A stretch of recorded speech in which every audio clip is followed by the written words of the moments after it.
Well, hi, this is Jay Arthur, author of Lean Six Sigma Demystified and the QI Macros. Now, have you ever noticed that most processes start out pretty simple and straightforward, right? They're just plugging right along, but then they meet the reality of customers, and then we start getting rework loops where we go back, or we get extra work over here, we get exception logic that we have to put in, and pretty soon, this thing starts looking like spaghetti, right? It is a spaghetti diagram, not a value stream map, a spaghetti diagram of all the crazy stuff that goes on. Now, it's very difficult to reverse, straighten this all out all in one go. Now, back in the 80s, I was around when we did Business Process Reengineering, and those things very often failed because the process has evolved to the point where it knows too much about how all the business stuff runs. So if we have a bunch of rework loops, what do we need to do? Well, we need to get in here and fix whatever's causing the rework loop so we get rid of the rework loop. Does that make sense? And then we get some other things. Well, maybe this exception logic, maybe that's something that maybe we shouldn't be doing it. Maybe we should be doing it, right? But maybe we should find some way to integrate that into our process, right? Get all these things out of the way, or make our product more flexible so that it can do both things, right? So does this make sense? And so what happens is if you start to systematically pick one thing and fix it and another thing and fix it, eventually your process gets straightened out.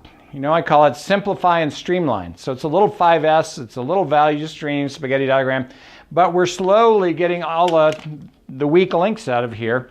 And then you may actually figure out how to reorganize things so that you get a much faster, better process.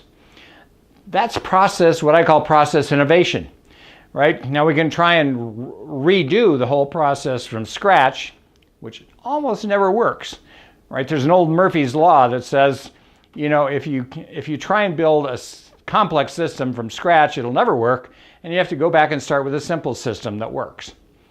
So what happens is if we start to simplify each piece of this, eventually some clarity will open up as to how we could take this and make it so fast and so efficient that it'll surprise and delight customers and employees and everybody else together. So think about the idea of process innovation.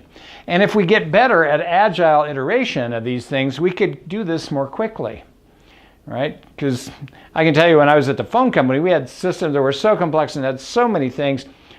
We had flow charts that covered giant walls of things in conference rooms. And it was exhausting, right? It was just exhausting. Because how would I redesign that without breaking something? But if you start chipping away at it, pretty soon it cleans up. And that's the same thing I've always done with software, right? If you have something in software, maybe it's too big and cumbersome.